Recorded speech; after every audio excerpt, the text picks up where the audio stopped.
नमस्कार, मैं डॉक्टर नरेंद्र गुप्ता एक बार फिर आप सभी का स्वागत करता हूं अपने चैनल होम्योपैथी एनलाइटन में। ये जो केस है, ये महिला मेरे पास 8 जून 2015 को आई थी और आज जब मैं रिकॉर्ड कर रहा हूं इस केस को 5 अप्रैल 2019 को रिकॉर्ड कर रहा हूं। तो ये एक 28 वर्षीय डेंटिस्ट युवती का केस है। यह तथा इसका पूरा परिवार मेरा बहुत पुराना परिचित है और समय समय पर मुझसे अपना इलाज करवाता रहता है। यहाँ दिया गया जो भी विवरण है रोगी के साथ हुए वार्तालाप की वीडियो रिकॉर्डिंग का अक्षरश यानी शब्द बाई शब्द विवरण है। इस विवरण में रोगी की भावनाओं का भी समावेश करने की हमने कोशिश की है ताकि दर्शक स्वयं अपने विवेक से रोगी के लिए सही औषधि का चुनाव कर सकें, यानी कल्पना कर सकें कि ये महिला कैसी रही होगी, कैसे बैठ रही होगी, कैसे बात कर रही होगी। वो कोशिश की है विजुलाइज कराने की, तो पर उसमें आपको अपनी कल्पना शक्ति का भी प्रयोग करना होगा। रोगी खड़े होकर, क्योंकि खड़े होकर मैं इसलिए कह रहा हूँ क्योंकि सामने पेशेंट की चेयर होती है, लोग उस पर बैठ के बातें करते हैं, पर जब इसको नंबर आया तो इसने खड़े होकर अपने पेट के निचले भाग पर अपनी उंगली लगा कर बता रही है कि उसको यहाँ परेशानी है, यहाँ परेशानी है, यहाँ पर एक गांठ सी हो गई। इसका इतना दर्शाकर रोगी कुर्सी पर फिर आराम से बैठ जाती है, यानी उसने अपनी एक्चुअल पोजीशन मेरे अटेंशन में ला दी है। ये उसका पर्पस था। कब से है यह अंकल? लगभग 2-3 दिन हो गए हैं। अंकल, मैं आपको बहुत पहले भी बताया करती थी कि यहाँ पर एक गांठ सी मुझे महसूस होती रहती है। उसमें कभी दर्द नहीं हुआ था, पर अब दर्द होने लगा है और उसके आसपास भी थोड़ा सख्त हो गया है। यानी ये मेरे पास आने की वजह है। गांठ पहले भी थी, अब भी है, पर ये जो बदलाव आया है गांठ के आसपास, इसकी वजह से आई है। तो इतना बताकर ये चुप हो जाती है। तो इतने से तो मैं दवाई नहीं निकाल पाया, इसलिए मैं वार्तालाप को आगे बढ़ाने के लिए कुछ प्रश्न करता हूँ। तो तुम्हें इससे मन में क्या लग रहा है? क्यों आई हो तुम मेरे पास इसके लिए? तो वो थोड़ी देर सोच कर बोलना शुरू करती है तथा तरह तरह के खराब सी शक्लें बना रही है, जैसे उस गांठ के कारण ये खुद को काफ़ी गंदा यानी डर्टी महसूस कर रही है। मुझे ये लग रहा है कि इस तरह की गंदी वाली, इन्फेक्शन वाली खराब सी चीज़ें मुझे पहले कभी नहीं होती थी। इससे मुझे बहुत गंदा लग रहा है कि ऐसी गंदी गंदी चीज़ें मुझे क्यों होने लगी है। ये इन्फेक्शन वाली गंदी गंदी चीज़ें हो रही हैं मेरे अंदर। इसका मतलब है कि इसको ये एक्सपेक्टेशन नहीं है कि गंदी चीज़ भी आपको लग सकती है, यानी इन्फेक्शन आपकी बॉडी में आ सकता है, जबकि ये इन्फेक्शन कोई ऐसी चीज़ नहीं है। ये तो किसी भी इंसान को लग सकता है, चाहे वो छोटे तबके का आदमी हो, चाहे वो बड़े तबके का आदमी हो। तो फिर ये अपने को क्यों एक्सेप्शन मांग रही है कि मेरे को इन्फेक्शन नहीं हो सकता, या ऐसा इन्फेक्शन हो गया तो ये बड़ी कोई गंदी चीज़ हो गई है। तो इसका सीधा मतलब है कि ये खुद को इन्फेक्शन के दायरे से बहुत ऊपर समझ रही है। ये इसकी फीलिंग है। तो तुम्हें क्या लग रहा है कि तुम्हारे अंदर गंदगी घुस गई है क्या? हाँ, ऐसा ही लगता है मुझे कि मेरे अंदर से सब कुछ गंदा हो गया है, जैसे खून वगैरह में सब जगह गंदगी घुस गई है। मुझे छोटी छोटी बीमारियां तो पहले भी होती रहती थी, पर अब ये इतनी गंदी इन्फेक्शन वाली बीमारी कहाँ से आ गई है? यानी छोटी छोटी होती थी, यानी जो उसके सामर्थ्य के हिसाब से ठीक थी, शीप की तरह जिनको आसानी से हैंडल कर सकती थी वो, पर ये गंदी वाली बीमारी यानी जो उसको नहीं होनी चाहिए थी वो हो गई है। इसका मतलब है ये उसकी क्षमता से ज़्यादा पावरफुल है बीमारी। तो रोगी को ऐसा लग रहा है कि उसका साफ कपड़ा जैसे गंदा हो गया है। मेरा मतलब कहाँ से आ गई से मतलब तुम्हारा क्या मतलब है ये कि तुम्हारे अंदर कुछ खराबी आ गई है, या कुछ और बात कहना चाहती हो? हाँ, मुझे ऐसे ही लगता है जैसे तो मेरे अंदर कुछ खराबी आ गई है। अब खराबी से तुम्हारा क्या मतलब है? जैसे कि शरीर अंदर से डैमेज हो गया है या कोई और बात है? हाँ, ऐसे लगता है, डैमेज ही लगता है मुझे। डैमेज जब हो जाएगा तो आदमी की क्षमता घटती है। इसका सीधा मतलब है कि क्षमता घट गई है, जो सामर्थ्यवान स्थिति थी वो उसमें कमी आई है। परंतु वह कहते हुए हिचक रही है, जैसे तो उसको लग रहा है कि उसकी इस अवस्था का वर्णन करने के लिए डैमेज कहना सही नहीं है, या अर्थात उसको कोई डैमेज नहीं लग रहा है, इसलिए उसके जो बोलने का अंदाज है वो इस किस्म का, शब्द तो बोल गई है डैमेज। तो इन सब बातों को नोट करना होता है हमारे को कि वो एग्जैक्टली वो कहना क्या चाह रहा है रोगी।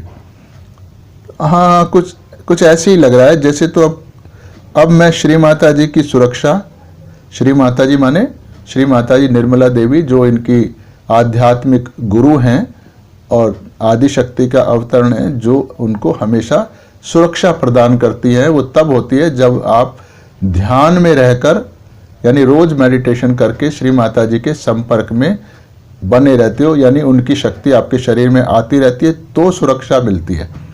तो इसलिए ये कह रही है कि अब मैं श्री माता जी की सुरक्षा, प्रोटेक्शन में नहीं हूँ, अर्थात उसको जो उसके धर्म गुरु श्री माता जी निर्मला देवी की जो सुरक्षा पहले मिलती थी, अब वो उसे मिलना बंद हो गई है, जिसके कारण खराब शक्तियाँ जैसे कीटाणु वगैरह इसके शरीर में प्रवेश कर गए हैं।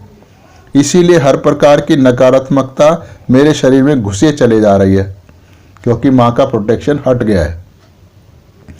अब ये बताते हुए काफ़ी झिझक रही है, जैसे तो ये सब कुछ उसी के कारण हो रहा है। इसके बोलने का अंदाज ऐसा है कि वो झिझक रही है। इसे बताने में क्यों झिझक रही है? क्योंकि मैं भी एक सहयोगी हूँ, इसलिए इसकी बात को समझ सकता हूँ।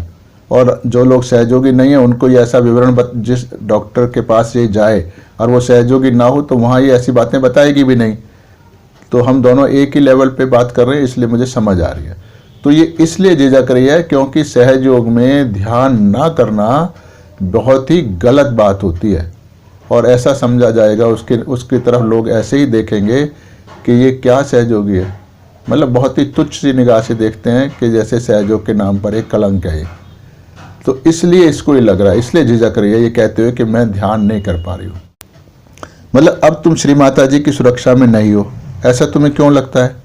क्योंकि मुझे खुद क्लैरिफाई करना होता है कि आखिर ऐसा मरीज जो कह रहा है उसका वही मतलब है जो मैं समझ रहा हूँ। थोड़ा झिझकते हुए बताती है, क्योंकि वह यह जानती है कि माँ की सुरक्षा में ना होने का मतलब है कि वह ठीक ढंग से सहयोग का ध्यान नहीं करती है। यह बात सहयोग की दृष्टि से बहुत ही गलत होती है। सहयोग में ऐसे व्यक्ति को कोई भी सहयोगी सम्मान की दृष्टि से नहीं देखता है।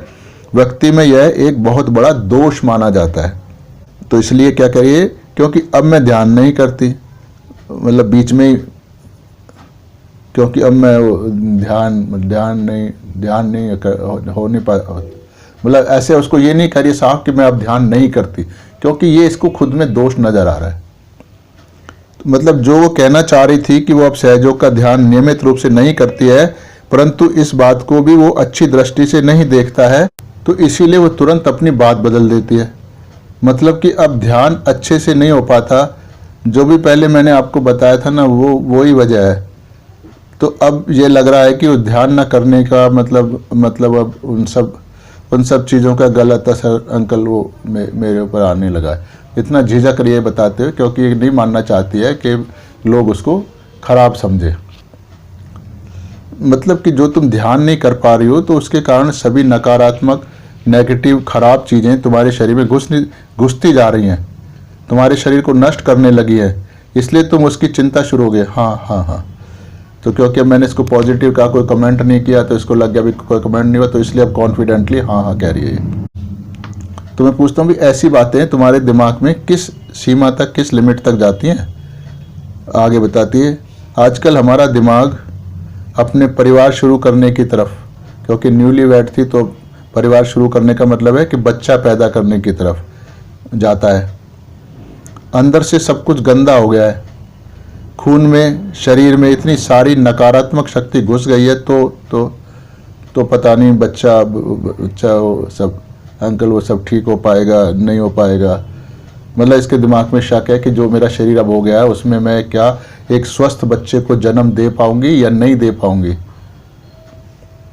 यानी अपनी उस क्षमता पर इसको एक डाउट आने लगा है, क्योंकि ये तो स्वस्थ बच्चा चाहती है और ये जो हालात हैं इसके शरीर के, उसमें स्वस्थ होगा या नहीं होगा ये इसके लिए डाउटफुल है। क्योंकि आजकल हम सब सुनते रहते हैं ना कि इतने किस्म के खराब बीमारियां चल रही हैं।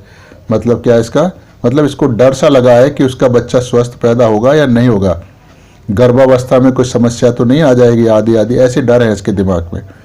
तो मैं उसको अच्छे से पैदा कर पाऊंगी या नहीं कर पाऊंगी, आदि बहुत सारी मेरे दिमाग में चलती रहती है। मैं अच्छे से पैदा कर पाऊंगी या नहीं कर पाऊंगी। कोई भी औरत बच्चा नहीं पैदा करती है, बच्चा औरत के पेट में पलता है, वो खुद नहीं पैदा करती है। तो इसलिए मैं कर पाऊंगी नहीं कर पाऊंगी का सीधा मतलब है कि ये खुद को सामर्थ्यवान समझ रही है। उसी सामर्थ्यवान स्वस्थ होगा तो शरीर स्वस्थ होगा तो बच्चा स्वस्थ होगा, मैं खराब होंगी तो बच्चा खराब होगा। तो इसका मतलब इसको अपने अंदर वो काबिलियत अब नज़र नहीं आ रही है कि इस समस्या के कारण वो स्वस्थ बच्चे को जन्म दे पाएगी या नहीं पाएगी। अब जैसे अंदर से एक वातावरण होता है ना बच्चे के लिए माँ के शरीर में, वो मेरे अंदर है कि नहीं है। यहाँ उसको ऐसे लग रहा है कि बच्चा पैदा करने के लिए माँ का शरीर जितना साफ पवित्र स्वस्थ होना चाहिए उतना पवित्र उसके शरीर के अंदर का वातावरण अब नहीं है। मतलब उसके शरीर में जो नकारात्मकता है वो उसके बच्चे को खराब कर सकती है, गर्भपात करा सकती है या और भी अन्य खराब परिस्थितियां पैदा हो सकती हैं। अर्थात उसका लक्ष्य और अच्छा पैदा करने का लक्ष्य पूरा हो पाएगा या उसमें कोई अड़चन तो नहीं आ जाएगी, यानी वह इस लक्ष्य को प्राप्त कर भी पाएगी या नहीं कर पाएगी, ये डाउट है इसके दिमाग में।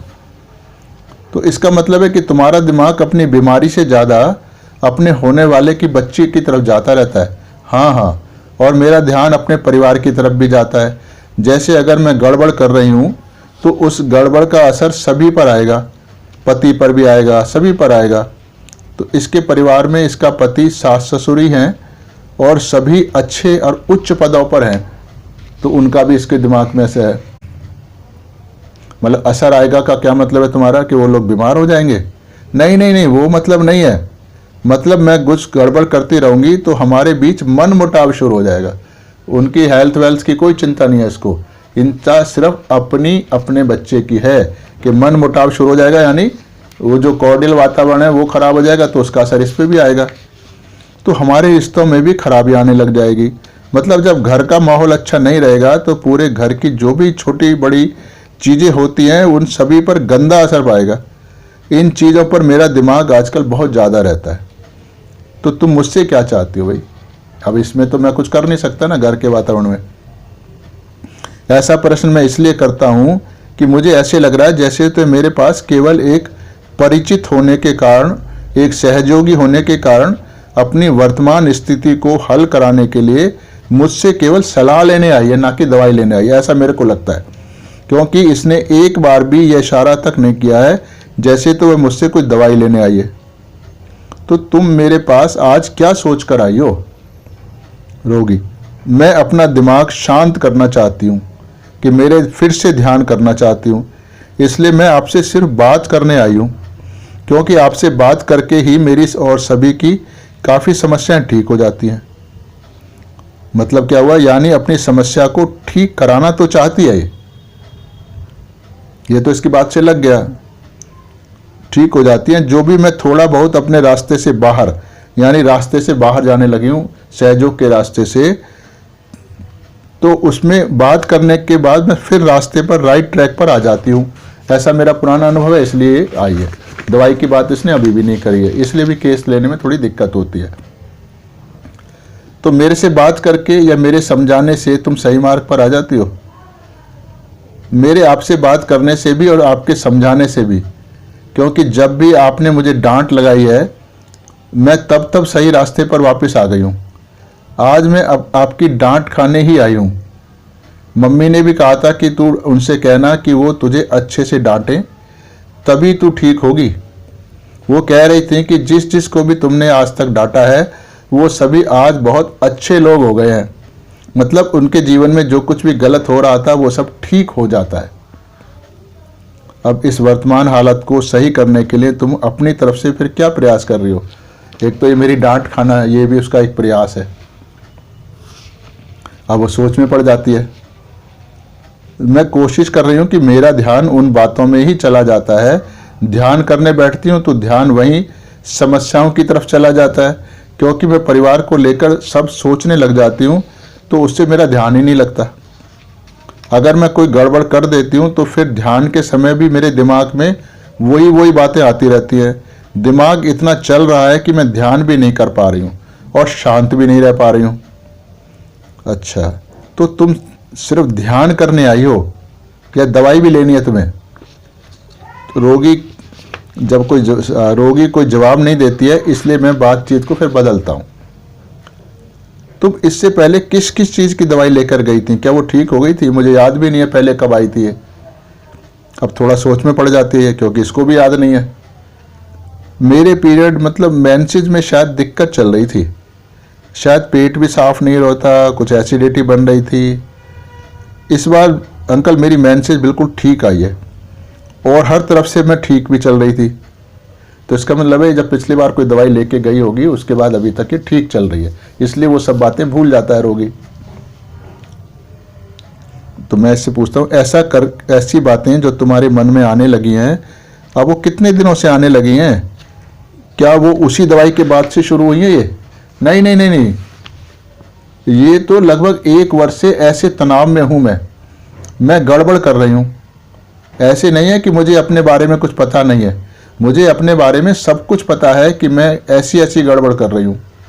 यही सिमिसी फ्यूगा को मालूम होता है अपने बारे में, कहाँ कर रही हूँ, क्यों कर रही हूँ, पर मैं उसको अब कंट्रोल नहीं कर पा रही हूँ। पर करने के बाद मुझे लगने लगता है कि मैंने ऐसे क्यों किया, मतलब मुझे पछतावा होता है। बीच में कुछ दिन पहले तो ये इतना ज़्यादा हो गया था अंकल, मैं हर समय यही सोचती रहती थी, हाय अरे ये मैंने क्या कर दिया। फिर मैंने निश्चय किया कि मुझको पछताना नहीं है पर अपने को सुधारना है। जो गड़बड़ कर दिया उसको मुझको ठीक करना है, ये डिटर्मिनेशन होता है, यानी अपने को ठीक करना इसका लक्ष्य है। उसके लिए मेरे पास दवाई लेने नहीं आई है, डांट खाने आई है, सलाह लेने आई है। 2 दवाई तो मैं इसको दे दूंगा, क्योंकि मुझको आगे फैमिली के बारे में भी प्लान करना है, मतलब बच्चा पैदा करना है। तो ऐसी गड़बड़ से तो नहीं चल सकता। अब मैं जल्दी से जल्दी सारी गड़बड़ों को ठीक कर देना चाहती हूँ। मैं पूछता हूँ, जल्दी ठीक करने का तो केवल एक ही रास्ता है कि सहयोग का तुम ध्यान करो। हाँ हाँ, वो मुझको मालूम है ना अंकल। वो मुस्कुराकर जवाब देती है, जैसे तो कह रही हो कि ये सब बात तो मुझको मालूम है पर मैं कर नहीं पा रही हूँ, इसलिए आई हूँ। ध्यान तो तुम्हें खुद ही करना पड़ेगा ना, वो तो मैं तुम्हें करवा नहीं सकता हूँ। मैं तो दवाई दे सकता हूँ, वो चाहिए तो बताओ। हाँ हाँ, मैं तो बात करने आई थी कि कैसे मेरी ये समस्याएं ठीक हो। मतलब मेरा दिमाग लक्ष्य पर ठीक जगह पर फोकस नहीं है, बेकार की छोटी छोटी बातों की तरफ भाग रहा है। जो दिमाग के लिए एक जगह अपने लक्ष्य पर स्थिर हो जाना होता है वो नहीं हो रहा है। तो अब इसको असली वजह आपको समझ आ गई है। तुम्हें ये क्या लग रहा है कि तुम्हें खुद अपनी गलती की वजह से ट्रैक पर भटक गई हूँ, इसके कारण नकारात्मकता तुम्हारे अंदर घुसती जा रही है और यह नकारात्मकता पूरे परिवार को, तुम्हारे को और बच्चे को, सभी को खराब कर देगी। इसलिए तुम चाहते हो कि तुम वापस सही मार्ग यानी राइट ट्रैक पर आ जाओ। हाँ हाँ, मेरा पूरा फोकस आजकल इन्हीं बातों पर है। तो फिर मैंने इससे रूब्रिक बनाए हैं कुछ, मैं उनको पढ़ देता हूँ। Delusion poisoned, he has been poisoned. Offended easily. Delirium, business talks of. Egotism, self-esteem and delusion, sheep seeing. तो इन रूब्रिकों के आधार पर रोगी की जो पूर्ण जो हाव भाव थे, उसकी पूरी प्रकृति स्वभाव को देखते हुए उसको मैंने सिमिसी फ्यूगा 30 दी। तो इस केस में पांचों, मतलब जब ने रिपर्ट्राई किया तो 5 मेडिसिन आई आपस में, बहुत सारे रूब्रिकों में शामिल थी, परंतु औषधि का चुनाव केवल रिपर्टरी के आधार पर नहीं किया जा सकता। रिपर्टरी एक केवल दिशा निर्देश करती है कि भाई ये दवाइयाँ हो सकती है, उसके द्वारा हमें यह औषधि तक पहुंचने में कुछ हद तक मदद मिल जाती है। तो अब जो ये 5 दवाइयाँ रिपर्टरी के आधार पर आई हैं, अब उन 5 औषधियों में से केवल एक औषधि का चुनाव कैसे कर पाएं उसको समझने का प्रयास हम करेंगे। तो सिमिसी फ्यूगा व्यक्ति स्वयं को अति सामर्थ्यवान समझता है, यानी वह किसी भी समस्या का समाधान अपने बलबूते पर कर सकता है। उसके सामने अपनी समस्याओं को स्पष्ट पहचान होती है, जैसे इस औरत को है कि उसका दिमाग ठीक नहीं है, और वह यह भी भली भांति जानता है कि इन समस्याओं का समाधान वो चुटकी बजाते ही कर सकता है, परंतु विपरीत हालात के कारण वो नहीं कर पा रहा है। यह एहसास ही उसकी सबसे बड़ी मजबूरी या परेशानी का कारण होती है। सिमिसी फ्यूगा के वर्णन में रिपर्टरी में ऐसा स्पष्ट सीधा रूब्रिक नहीं दिया गया कोई भी, परंतु अनेकों रूब्रिकों की सम्मिलित सूक्ष्म भावना को समझने पर हम उपयुक्त परिणाम, यानी जो भी हमने बताया अभी, उस परिणाम पर पहुंच जाते हैं। तो इस केस के अन्य रूब्रिक जो लिए जा सकते हैं ताकि भविष्य में इस केस के माध्यम से औषधि को समझने में मदद मिल सके, तो वो रूब्रिक भी आपको मैं पढ़ देता हूँ। एलिमेंट्स फ्रॉम एंगर, इसमें 108 दवाइयाँ हैं। डेलीरियम बिजनेस टॉक्स ऑफ, इसमें 15 दवाइयाँ हैं। Delusion brain whirled round and round brain, 2 दवाइयाँ हैं। Delusion clouds black cloud enveloped her, इसमें 10 दवाइयाँ हैं। Delusion poisoned he has been poison, 75 remedies हैं। Fear business failure of 21 remedies. Fear restlessness fear from, 11 remedies. Offended easily, 110 remedies. Sadness excitement after, 3 remedies. Sadness sleeplessness with, 11 remedies. Talking business of, 13 remedies. Travel desire for, 46 remedies. Generals में है alternating state, 22 remedies. तो यानी इन रूब्रिकों के आधार पर तो हम नहीं चल सकते हैं, पर इनसे हमें दवाई की पिक्चर मिल जाती है। परंतु रोगी के लिए दवाई का चयन करते समय ये ऊपर जो बताए मैंने सारे रूब्रिक, इनमें से कोई लिया नहीं गया था। ये सभी रूब्रिक हमने जो भी दिए हैं आपको समझाने के लिए मैंने यहाँ दिए हैं। तो जैसे बहुत सारे रूब्रिकों के जो सूक्ष्म भाव है उसको हम समझते हैं, उससे पूरी दवाई की पर्सनैलिटी समझ आती है। इसी तरह हमने इस रोगी की भी पर्सनैलिटी देखी और हम इसको सिमिसी फ्यूगा पे पहुँचे। तो ये सिमिसी फ्यूगा का जो केस मैं बता रहा हूँ, इसके समझने के लिए जो दूसरा वीडियो मैंने अपलोड किया हुआ है सिमिसी फ्यूगा का डिस्क्रिप्शन, उसको आपको समझना होगा, उसको बार बार देखना होगा। कोई भी वीडियो 1-2 बार देखने से मेरा समझ नहीं आएगा, ये बहुत बार 10-20 बार 50 बार देखोगे तो हर बार उसकी गहनता और आपको मिलेगी, क्योंकि बिल्कुल नया ढंग से मैं समझाता हूँ, नया टॉपिक है आपके लिए। उनमें से कुछ को पृष्ठ संख्या पर किया गया। तो इस रोगी के लिए इन रूब्रिकों का चुनाव क्यों किया गया, इस पक्ष को समझने का भी हम प्रयास करते हैं। Delusion poisoned he has been poisoned, तो इस रूब्रिक का शाब्दिक अर्थ हुआ कि उसको जहर दिया गया है, यानी उसके शरीर में जहर प्रवेश कर गया है। अब जहर ऐसी वस्तु को कहते हैं जो किसी चीज़, यानी व्यक्ति, वातावरण आदि किसी चीज़ के संपर्क में आने पर उसके लिए घातक सिद्ध होता है, अर्थात उसको नुकसान पहुंचाने लगती है। कितना अधिक नुकसान पहुंचाएगी, ये जहर की तीव्रता और उसकी मात्रा पर निर्भर होता है। उदाहरण के लिए किन्हीं 2 मित्रों को अलग अलग समय पर कुछ ऐसी सलाह दे दी जाए जो उनके मध्य में मनमुटाव पैदा कर दे, तो यह सलाह ही उसकी दोस्ती के लिए जहर का काम करेगी। उदाहरण लेते हैं, एक व्यक्ति को दूध पीते ही दस्त लग जाते हैं, शरीर पर छाले निकल आते हैं या ऐसी कोई अन्य समस्या उत्पन्न हो जाती है, तो कहा जाता है कि दूध इस व्यक्ति के लिए जहर है, जबकि दूध एक अच्छा भोजन है। तो इस रोगी के केस में भी ठीक ऐसा ही हो रहा है कि उसको ऐसा महसूस होने लगा है कि सही ढंग से ध्यान ना कर पाने के कारण उसके शरीर में तरह तरह के कीटाणु प्रवेश कर गए हैं जो उसके शरीर को अंदर से नष्ट कर दे रहे हैं। उसके होने वाले बच्चे को भी वो नुकसान पहुंचा सकते हैं। ये कीटाणु यहाँ पर जहर का काम कर रहे हैं। ध्यान न करने के कारण उसके आसपास की घर के वातावरण की ऐसी स्थिति हो गई है कि उसमें केवल खराब वातावरण ही पनपने लगा है, अर्थात उस रोगी को इस जहर, यानी जहर क्या है, ध्यान न करने के कारण श्री माता जी द्वारा प्राप्त की जाने वाली सुरक्षा चक्र से वो बाहर आ गई है और यह सुरक्षा चक्र का टूटना ही उसके लिए जहर के समान है। तो रोगी को इस जहर का बुरा प्रभाव हर क्षेत्र में अब महसूस होने लगा है। एक और रूब्रिक है माइंड ऑफेंडेड इजली। इस रूब्रिक का अर्थ हुआ कि वो बहुत शीघ्र ही, यानी बहुत ही छोटी छोटी घटनाओं से भी भड़क जाती है, नाराज हो जाती है। तो ऐसा केवल तभी होता है जबकि व्यक्ति के दिल में खुशी ना हो, अथवा दूसरों के लिए सम्मान की भावना ना हो, अथवा पहले से ही दूसरों के प्रति व्यक्ति के मन में नाराजगी का भाव बना हो, अथवा वह स्वयं को अति उच्च व्यक्ति समझता हो और दूसरों को तुच्छ व्यक्ति समझता हो। ऐसी अनेकों परिस्थितियां हो सकती हैं जहां पर व्यक्ति ऐसा रिएक्ट करता है। तो ऐसी सभी परिस्थितियों में व्यक्ति छोटी छोटी बातों पर ही दूसरों पर गुस्सा कर बैठता है। अब ये इस रोगी के साथ भी हो रहा है, क्योंकि इसके मन में पहले से ही यह धारणा घर कर गई है कि वह ध्यान ना करने के कारण अंदर से दूषित हो गई है, नष्ट हुए चली जा रही है। इस कारण से इसका मन पहले से ही परेशान रहता है। इसी परेशानी के कारण और स्वयं की को अति श्रेष्ठ समझने के कारण दूसरों पर यह बार बार नाराज हो जाती है।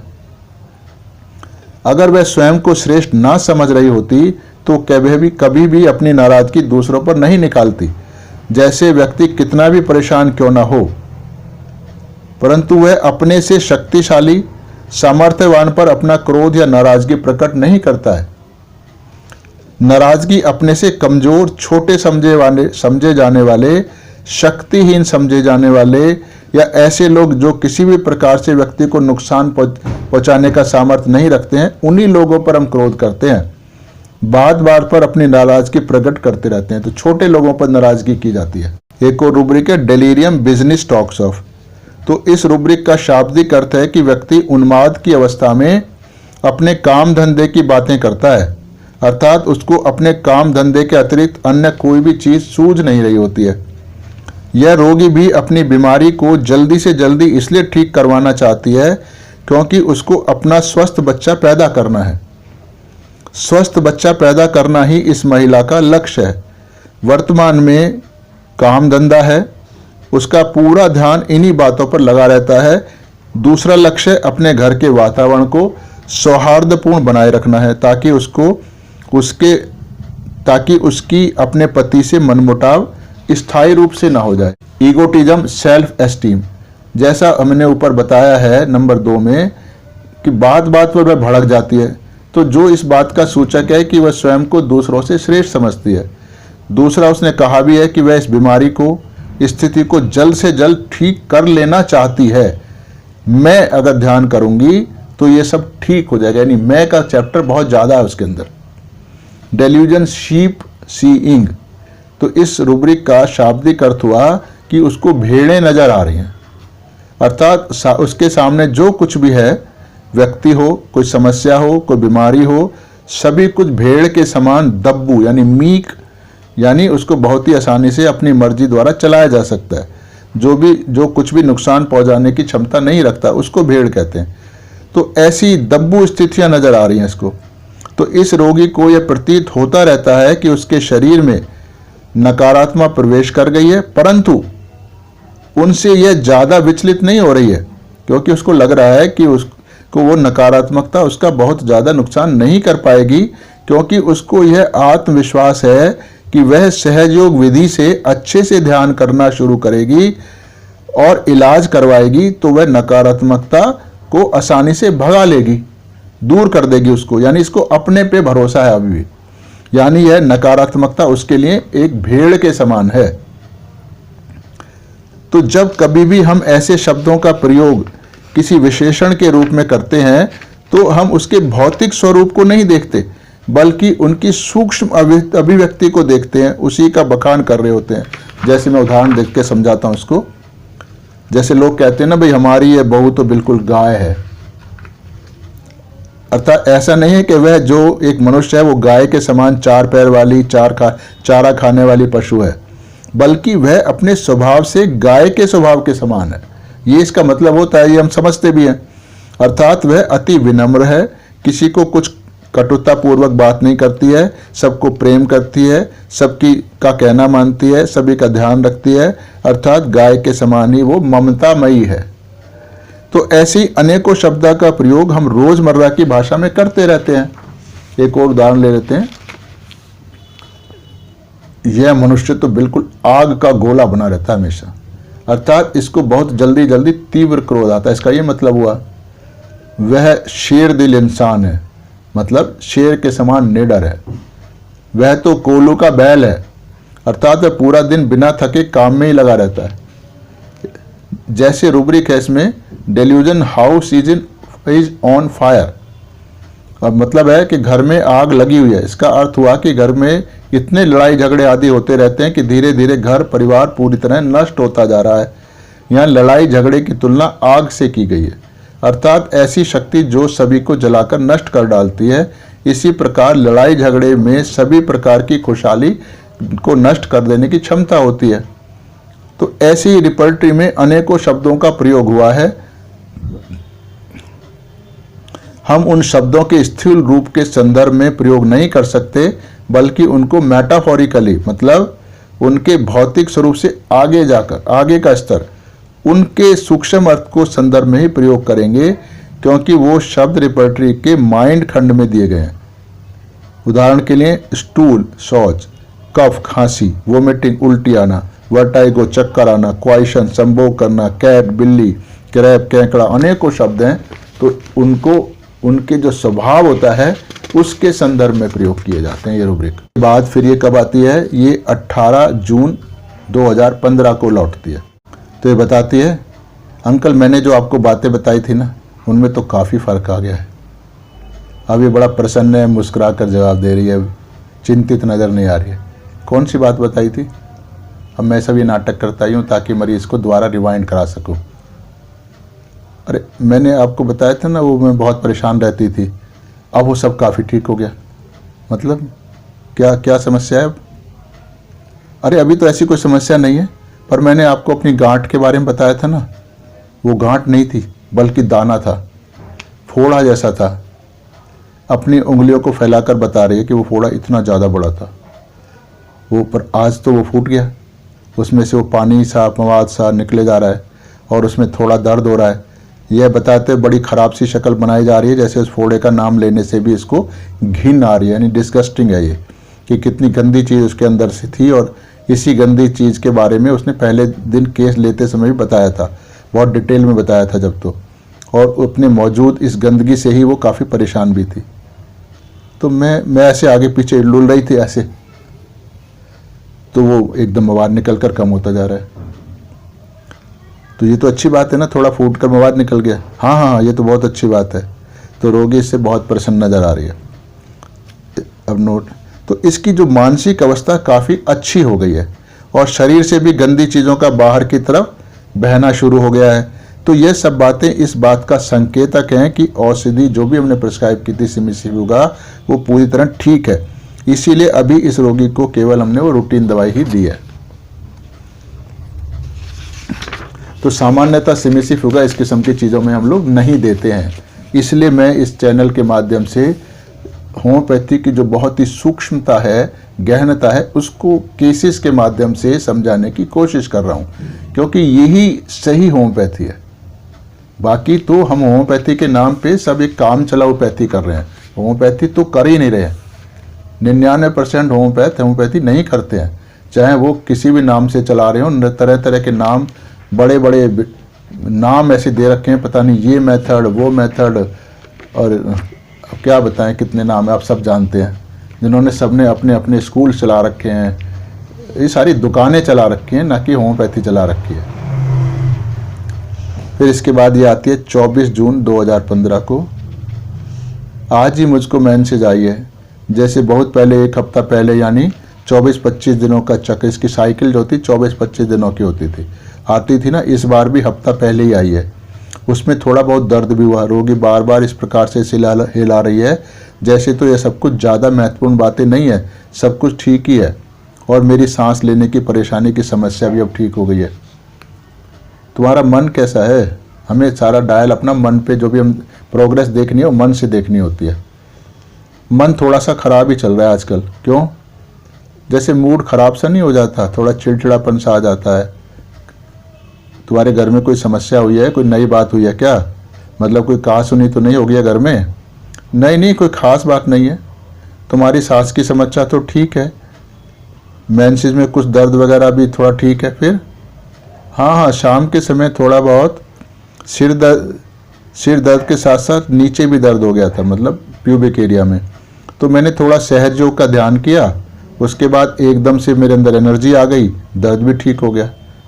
डॉक्टर, फिर पहले तुम्हारे शरीर में ताकत नहीं रहती थी, वो सब कैसी रहती है?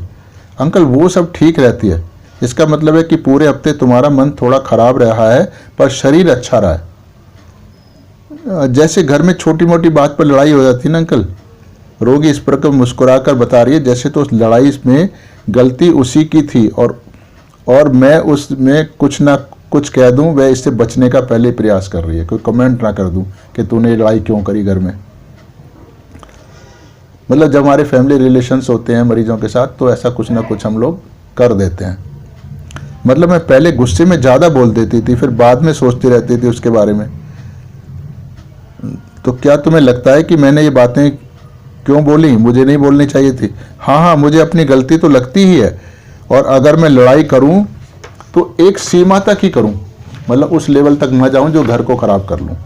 यानी लड़ाई में भी अब मेरे को अपने ऊपर कंट्रोल रहना चाहिए। ये सिमी योगा का ज़बरदस्त चीज़ होती है। जैसे अगर नाराज़गी है भी तो भी बात करने का एक उचित तरीका होता है। मैं उस सीमा से बाहर चली जाती हूँ, फिर मुझे बाद में पछतावा होता है कि मैंने सब कुछ गड़बड़ कर दिया है। वही बातें अब भी मेरे दिमाग में चल रही है, वो बातें चलती रहती हैं, इसी से मेरा मूड खराब रहता है। जैसे अब शुक्रवार की कुछ बात हुई थी तो उसमें गड़बड़ मैंने ही की थी। मैं अब सोचती हूँ कि मुझे ही अपने आप को ठीक करना पड़ेगा। तुम्हें केवल अपना ही कसूर लगता है या उन लोगों का यानी ससुराल वालों का भी कोई कसूर लगता है, या फिर कोई और बात? अपना तो लगता ही है। फिर एकदम सोच में पड़ जाती है और हंसकर बोलती है, अंकल कैसे बताऊं? जैसे वह स्पष्ट रूप से फैसला नहीं कर पा रही है कि वो जवाब क्या दे। मेरा मतलब है कि कुछ बातें में तो उनका भी लगता है कि उन्होंने भी गड़बड़ की है, पर फिर मुझे लगता है कि वो चीज़ें इतनी बड़ी नहीं होती हैं जिन्हें मैं नज़रअंदाज ना कर सकूं। यानी जो ससुराल वालों ने गड़बड़ की है, घर वालों ने, वो इतनी बड़ी नहीं है कि मैं उस पर इतनी बड़ी रिएक्शन करूं। यानी कसूर इसको अपना ही लगता है। फिर छोटी छोटी बातें होती हैं। फिर मुझे लगता है कि अगर मैं ध्यान मेडिटेशन करने लगूंगी तो फिर मैं ये बातें नज़रअंदाज कर पाऊंगी। मतलब उसको ऐसा महसूस होता रहता है कि वो आजकल सहयोग का नियमित ध्यान नहीं कर पा रही है, इसलिए उसके अंदर से ये कमजोरियां आ गई हैं, और अगर ध्यान करने से सभी कमजोरियां उसकी चली जाएंगी। क्योंकि ये बातें बहुत छोटी छोटी होती हैं, इतनी महत्वपूर्ण नहीं होती हैं जितना मैं रिएक्ट करती हूँ। तुम्हें क्या ऐसे लग रहा है कि ध्यान ना करने के कारण तुम्हारे अंदर ये कमजोरियां आ गई हैं और ध्यान करने से चली जाएंगी? हाँ, मुझे मालूम है। ध्यान से तो मेरे अंदर जो गड़बड़ है वो ठीक हो ही जाएगी, और फिर मैं इन छोटी छोटी बातों पर झगड़ा नहीं करूंगी। जब मैं गड़बड़ करती हूँ तो ही सांस में थोड़ी गड़बड़ होती है। जैसे शनिवार को थोड़ा सा सांस में दिक्कत फिर मुझे महसूस हो गई। अच्छा, मैं थोड़ा अपनी तरफ से कुछ कमेंट करता हूँ। वो होम्योपैथी के दायरे से बाहर होते हैं पर हर इंसान के लिए ज़रूरी होते हैं, इसलिए इन कमेंट्स को बहुत ही ध्यान से सुनना चाहिए। मेरी सनक समझ के इसको ऐसे नहीं सोचना चाहिए फिर शुरू हो गए, क्योंकि ज़िंदगी में ये जो मैं बता रहा हूँ ये ही ज़रूरी है। सूक्ष्म रूप से जो ऊर्जा हमारे फेफड़ों की कार्य प्रणाली को ठीक रखती है उसका सीधा संबंध हमारे मर्यादित आचरण से होता है। यानी मर्यादाओं में रहना चाहिए इंसान को। जब हम अपनी मर्यादाओं की सीमा को लांघ कर गलत मतलब अमर्यादित बर्ताव करने लगते हैं तो इस ऊर्जा की कार्य प्रणाली में भी गड़बड़ी आ जाती है तथा हमारे शरीर में ऑक्सीजन का प्रवाह अवरुद्ध हो जाता है, जिसके कारण हमें सांस लेने में कठिनाई होने लगती है। यानी जितना अधिक अमर्यादित जीवन उतना ही ज़्यादा सांस की कठिनाई। जैसे हमारे समाज में रिश्ते बनाए गए हैं, जैसे माता पिता, बेटा बेटी, पति पत्नी आदि, खास तौर से उनका संबंध हमारे खून से है, जिन्हें बहुत नज़दीकी रिश्ते कहा जाता है। ऐसे रिश्तों की मैं बात कर रहा हूँ। ये रिश्ते मनुष्य ने नहीं बनाए हैं, परंतु हमारे अचेतन मन में परमात्मा के द्वारा स्थापित की गई हैं। ये सारे रिश्ते बनाए गए हैं और परमात्मा यानी प्रकृति ने ही इन रिश्तों का पालन करने के लिए कुछ निश्चित नियम भी बना रखे हुए हैं।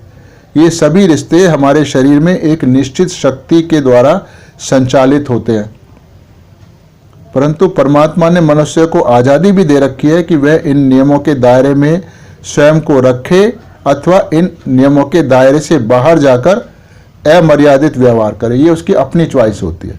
इसलिए कुछ लोग बड़ी मर्यादाओं में रहकर काम करते हैं तो कुछ लोग बिल्कुल मर्यादाओं को कुछ समझते ही नहीं है और अपनी मनमर्जी चलाते हैं, फिर उसका परिणाम भी भुगतते हैं। तो जब हम मर्यादाओं का पालन नहीं करते हैं तो इन ऊर्जाओं की कार्य प्रणाली में गड़बड़ी शुरू हो जाती है और हमारे फेफड़ों की कार्यप्रणाली भी गड़बड़ा जाती है। यह बीमारी का पैदा होना इस बात पर भी निर्भर करता है कि हमारा आचरण किस रिश्ते के प्रति अमर्यादित है। यानी हम पिता के साथ अमर्यादित करेंगे तो एक बीमारी होगी, माँ का साथ अमर्यादित व्यवहार करेंगे तो दूसरे किस्म की बीमारी होगी, और अगर भाई बहन के साथ अमर्यादित व्यवहार करेंगे तो अलग किस्म की बीमारी होगी।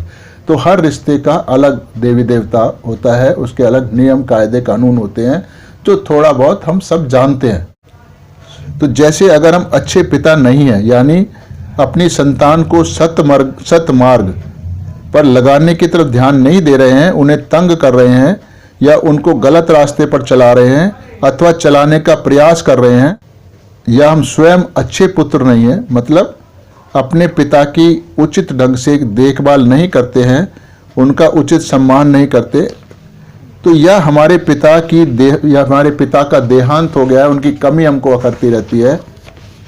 यानी बचपन की बात कर रहा हूँ मैं, अर्थात हमें पिता का प्यार और सुरक्षा प्राप्त नहीं हो सकी है, या हम अच्छे पति नहीं हैं, यानी अपनी पत्नी को उचित मान सम्मान से नहीं रखते हैं। आजकल बात बात पर पत्नियों का मजाक उड़ाने की बहुत गंदी प्रथा चली रही। समाज में देखो सारे चुटकुले ऐसे बनाए गए हैं जैसे शादीशुदा पति से ज़्यादा दुखी इंसान जीवन में नहीं होता है। पर यह बात आप सब जानते हैं कि ठीक नहीं है। हम ज़्यादातर पत्नियों को दुखी करते हैं, ना कि पत्नियां हमको दुखी करती हैं, और चुटकुले हमने उल्टे ढंग से बनाए गए हैं। तो ये बड़ी अमर्यादित बर्ताव है। इस किस्म के चुटकुले, पत्नियों का उपहास करने वाले चुटकुले हमको नहीं बोलने चाहिए। वो अच्छा नहीं होता, वो आपके जीवन को बर्बाद कर देते हैं। अथवा हो अपनी पत्नी द्वारा सताए जा रहे हैं। ये सब कुछ ऐसे आचरण हैं जो हमारे फेफड़ों यानी लंग्स को ऑक्सीजन पहुंचाने वाली शक्ति की कार्यप्रणाली को खराब कर देते हैं। ऐसे व्यक्ति के फेफड़ों में ऑक्सीजन अवशोषित यानी एब्जॉर्ब करने की क्षमता घट जाती है, अतः उसको सांस लेने में कठिनाई होने लगती है। इसी को हम दमा या एस्थमा कहते हैं। इन्हीं कारणों से दमा रोग प्रायः औषधि से ठीक नहीं होता है, परंतु जो दमा इन कारणों के अतिरिक्त अन्य कई कारणों से उत्पन्न हुआ होता है, केवल उस प्रकार के दमा को ही औषधियों से ठीक करने की संभावना होती है। बाकी जो अमर्यादित आचरण के कारण दमा हुआ है वो नहीं ठीक होगा। परंतु अगर हमारा आचरण अपनी माँ के प्रति सही नहीं है, माँ और संतान के रिश्ते, जैसे हम अपनी माँ का सम्मान नहीं करते, या हमारी माँ बहुत अधिक लाड़ प्यार करके हमको बिगाड़ देती है, हमारा हर काम वह स्वयं करके हमें यानी बच्चों को बिल्कुल अपने पर निर्भर करवा लेती है, अपने निर्भर बनाए, उनको आत्मनिर्भर नहीं बनने देती, या किसी बच्चे ने अपनी माँ का बचपन में ही खो दिया हो, अर्थात उसको अपनी माँ का लाड़ प्यार नहीं मिल रहा हो, तो ऐसे लोगों के फेफड़ों की कार्य क्षमता भी कमज़ोर पड़ जाती है और उन्हें ऐसे रोग होते हैं जिनमें फेफड़ों में पस पड़ जाता है, मवाद पड़ जाती है और गांठें बन जाती हैं, जैसे कि टीबी का रोग होना। ये मदर की तरफ से होता है। यह केवल एक छोटा सा मैंने विवरण दिया गया है। इस प्रकार हमारे शरीर में रोग उत्पन्न होते हैं। ये उनकी वजह मैंने बताई है, सूक्ष्म वजह जो कि कोई भी मेडिकल साइंस नहीं जानती है। इसी प्रकार शरीर में 33 करोड़ विभिन्न प्रकार की शक्तियां कार्य करती हैं। इन्हीं को हम देवी देवता भी कहते हैं। उनमें से प्रत्येक शक्ति के अपने गुण धर्म है, अपनी एक विशेष प्रकार की कार्यप्रणाली है। जब भी कोई व्यक्ति जानबूझकर या अनजाने में इन शक्तियों की कार्यप्रणाली के विरोध में कार्य करने लगता है तो उसके शरीर में, मन में, जीवन में अनेक तरह की खराबियां उत्पन्न होने लगती हैं। अतः पूर्णतः स्वस्थ रहने के लिए हमारे समाज में पुराने समय से जो नियम बने हुए हैं उन सभी का हमें अपने दिल से पालन करना चाहिए। मैं कुछ और भी यहाँ लिख रहा हूँ। मैं टेलीग्राम पर HHF सदस्यों के मध्य यानी होम्योपैथिक औषधि को समझने और रोगी को ठीक करने के लिए किस प्रकार से उनका उचित तर्क संगत प्रयोग करना चाहिए होने वाले वार्तालाप को नियमित रूप से पढ़ता हूँ। वहाँ मुझे 2 बहुत ही सुंदर शब्द मिले हैं, IPR और metaphysics of relationship and body organs. ये शब्द मैंने दोनों वहीं से सीखे हैं। यह मानव शरीर की कार्यप्रणाली को समझने की बहुत ही सुंदर प्रक्रिया है, क्योंकि यही सत्य है। परंतु अभी यह विवरण बहुत ही सतही और आंशिक होता है।